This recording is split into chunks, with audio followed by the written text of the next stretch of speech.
Leaders, good to see you today.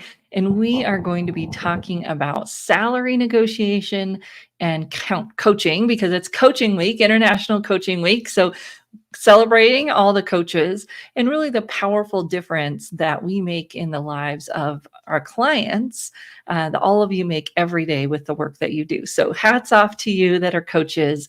Say hello. Let me know that you're joining me in the chat, where you're joining me from. And we're going to talk a little bit about the power of coaching and specifically as it relates to salary negotiation. So great to see all of you. I'm going to get us shared from our page over to Facebook group really quick. And then we will get going here and talk about salary negotiation and really why this is so important and how we can help people be better at salary negotiation with our coaching skills, and maybe a little bit different than we're used to, because we're used to thinking about it in terms of consulting or coaching. What are the differences there? So we're going to talk about that, and then the difference in terms of how we help people get this done. Maybe this is not going to work for me today. Last time I was able to figure it out. Today, I don't know. Maybe. Let's see. How can I do this here? All right. I was able to figure it out last week, so I'm going to try one more time and see if I can figure it out how to share this. Because, you can't share things into Facebook groups anymore. But I think I figured out a workaround, and just see if I can make this happen. Let's see. Group. Yes. There we go. Yay.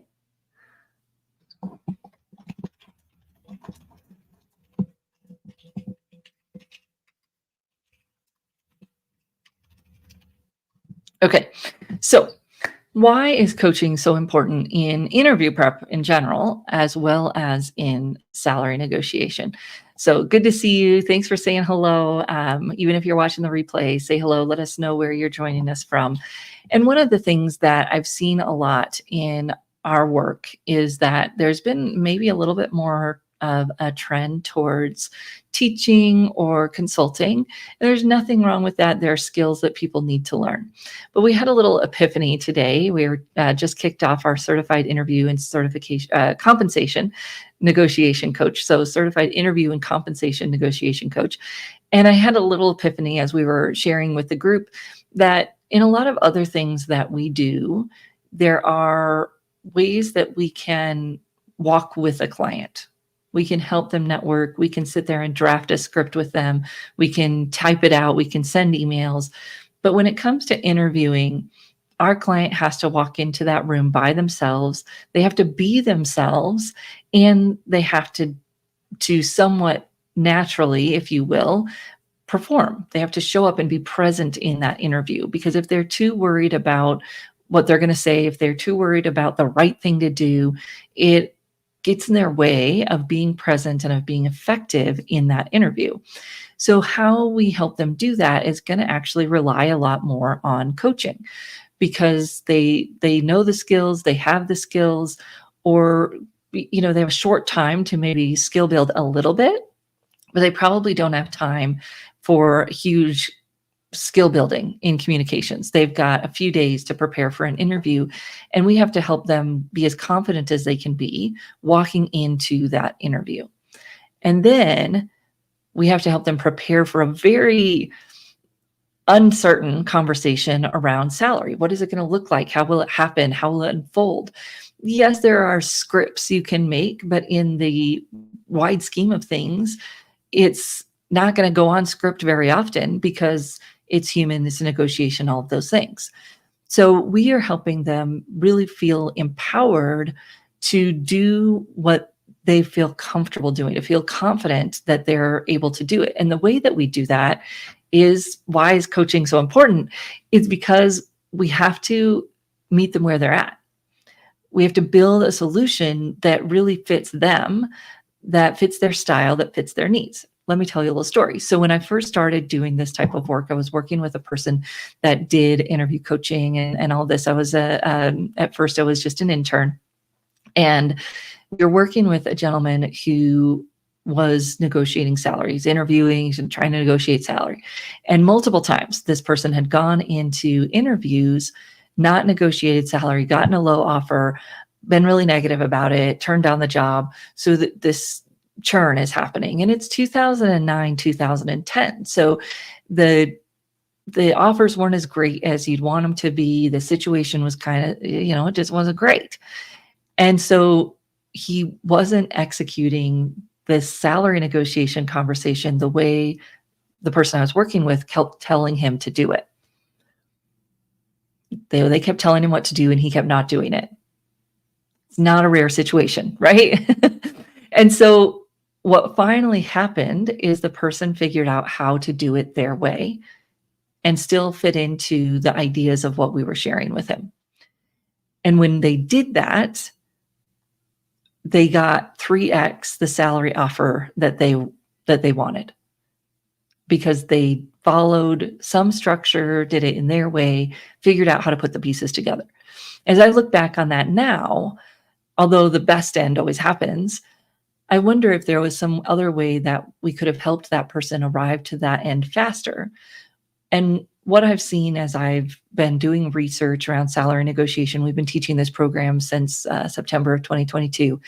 And what I know is that there's different right ways. I don't know if y'all ever noticed this, but you hear that something is the right way, and then you hear something else is the right way. And so I started to realize that there isn't a right way to negotiate salary. The right way to negotiate salary is the way our client will actually do it. That's it. So what I love to do in my coaching program and in the program that we teach to other coaches is to provide you with, we've got at least 5 different options of ways that people can negotiate salary. And 2 of the most obvious, of course, are don't say the number, defer, and say your number first. Now, it's interesting. These are the 2 things I started to read at the very beginning. Say the number first is the right way to do it, and here's why. And they've got a really good case behind why that's the right way to do it. Then you read the case about don't say the number first and the case behind that, and it's a really good case. It's because it's different for different people in different situations, in different industries with different bargaining power. There is no one right way. There's a way that will work for our client. And so when we outline these different ways that you could approach the salary negotiation conversation, what happens then is that it becomes a co-creative model, that now we're working together to decide which way is going to be the best for the client. And they have ownership, they have language that's more natural, and they feel comfortable and confident actually doing the thing, which is negotiating the salary. And there's different data on it, but you see that at least 50% to 70%, depending on the data, of people say they don't negotiate salary. And quite a few of those people report that they would like to have, but they didn't feel like they had the skills to do so. So when we're talking about helping people do this, yes, we can teach them a few different ways, but in the end, this is the power of coaching, is helping them figure out a way to do it that feels comfortable for them, because that's the way that they'll execute. That's when they'll actually do it. So the one other concept that I love that we included in our class actually comes from the Harvard Business Review concepts on salary negotiation, and it's your BATNA, your best alternative to a non-agreement. And here's what I realized, is most of our clients think about the negatives that will happen if they negotiate and it doesn't go well. Well, if I negotiate and they pull the offer, if I negotiate and this happens, they've got all of those worst case scenarios in their head around what happens if they negotiate and it goes wrong. But very few people think about the negative of not negotiating. So what are the negatives if you don't negotiate? Sit on that with your clients and ask them, what do they think? Because there are some, obviously. If you started out that company and they only give a certain percentage raise every year, your beginning salary is what that percentage is going to be based on for the rest of your career at that company. And for the rest of your career moving forward, unless we really get rid of the question of what was your previous salary, because you're usually based on that previous salary, the next place you go and the next place you go. Hi, Norma. So good to see you. Oh, Laura, I'll drop the Facebook group link in here. Let me find it. Let me see if I can find it. I don't know if I can real quick, but I will if I can. We have a Facebook group for practitioners, so career services providers. And if you are a career services provider, we'd love to have you join us. It is a free group for career service provider colleagues. Let me find that and drop it in here. And I might have to go back and put it into LinkedIn later. But there it is, our Facebook group for CTL colleagues. Join us. We have great conversations going on there on a regular basis. So best alternative to a non-agreement, this other tangential concept that really thinking about what happens if you don't reach an agreement. And then what is the next alternative? So usually, because we're humans and one of our thinking patterns is awfulizing, or kind of making everything the worst case scenario all the time, we think, oh, if I try to negotiate and it doesn't work, I'll get the offer pulled. And that does happen. I know there are people that say it never happens. That's false. I've seen it happen. Had a client once that wanted to negotiate her offer in writing. And this was way back before that was a thing. Now it's because we're all more virtual, it's more of a thing. But she wanted to negotiate in writing, which back then was considered not a best idea, but she wanted to do it that way. And so we went through the best way she could do it that way. She sent in her negotiation email and they wrote back and they did pull the offer. Well, it turns out that she was intimidated to negotiate with them even over the phone because she was a younger female and it was an office of older male architects. So you could say, you know, why did I let her do it that way? It was whatever. That was the best way for her to do it. And they reacted the way they probably would have reacted no matter how she tried to negotiate. And it was just not a good fit. So yes, it is possible, but it's not very likely that your offer would get pulled if you negotiate. And there are some skills and some phrases and some practicing that we can do to make that even less likely to happen. But that, you know, that is one possible thing. What are the other alternatives of your negotiation? Maybe it's not a good fit. Maybe you decide it isn't a good fit and you're not going to take the job. Maybe you get what you're asking for. Maybe you get part of what you're asking for. So if there is a non-agreement, what would that look like? And maybe they can't give you more salary, but they could give you more vacation days, or they could give you more of something else in their compensation package. This is part of why we talk about compensation negotiation, not salary negotiation, because it's really not all about the salary. When you make it all about the salary, it's a more of a yes or no question. When you think about compensation as a whole, there's many other things that you could negotiate, and it makes it easier to negotiate when there's more than one thing on the table. So that's been a powerful concept, both that best alternative to a non-agreement, and then also just thinking about how do we position it differently in our minds. We're so worried about the outcomes of bad negotiation that we forget about the outcomes of not negotiating at all. It's a very powerful conversation to have with our coaches during the class, and it's also a powerful conversation to have with your clients. Let me know how it goes. So when we think about the conversations that we need to have with people, the fears around talking about money, the kind of cultural pieces that come in with it, that's why coaching is so important and the coaching skills are so important. The other thing that we had a little epiphany at, as I've talked about today, is just that you can't go with them. So they have to have the ownership. They have to have the confidence to be able to have those conversations. And we can help them build that through our coaching skills and through some of the tips and ideas that we can share with them, and then really help them integrate into a way that fits for them. How are they going to handle this conversation?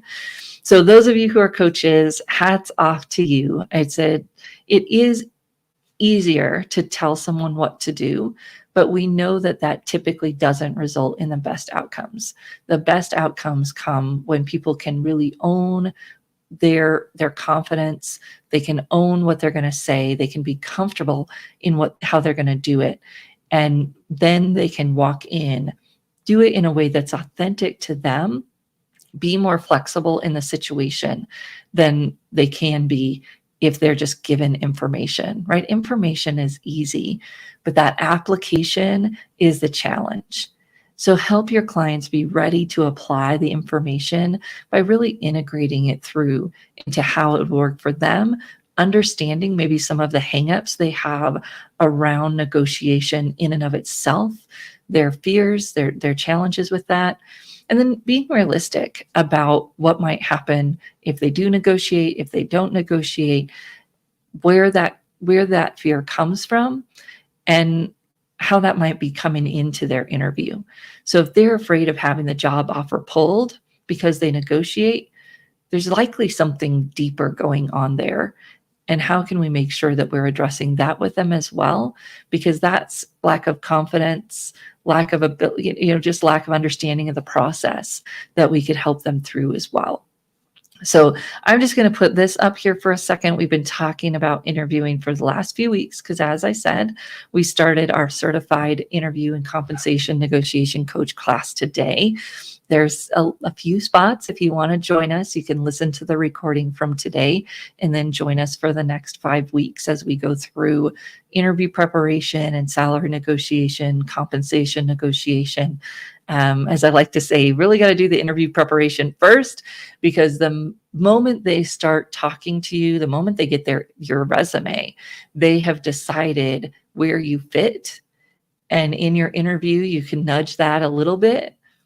But if you aren't doing well in the interview piece of it, obviously you're not going to get the offer. If you get an offer, is it going to be where it deserves to be because of your preparation and your presence and your clothes? And so how do we do all of that with our clients so that they're really ready to take it to that next step and have the negotiation conversation with the people, because they've already built that rapport and hopefully already built some excitement about their abilities to step in and do what the company needs them to do and be a member of the team that is, at least somewhat agreed upon. So that is the program that we just started. If you have any other questions about interviewing or salary negotiation, feel free to reach out to me. Of course, we'll come back to this topic again, and just reminding your clients. So what I like to say is there's at least one question that most people could ask in the interview process, and that's, what's the budgeted range? So if the budgeted range isn't shared, they can ask about that budgeted range. It's one way to get more of a barometer. What is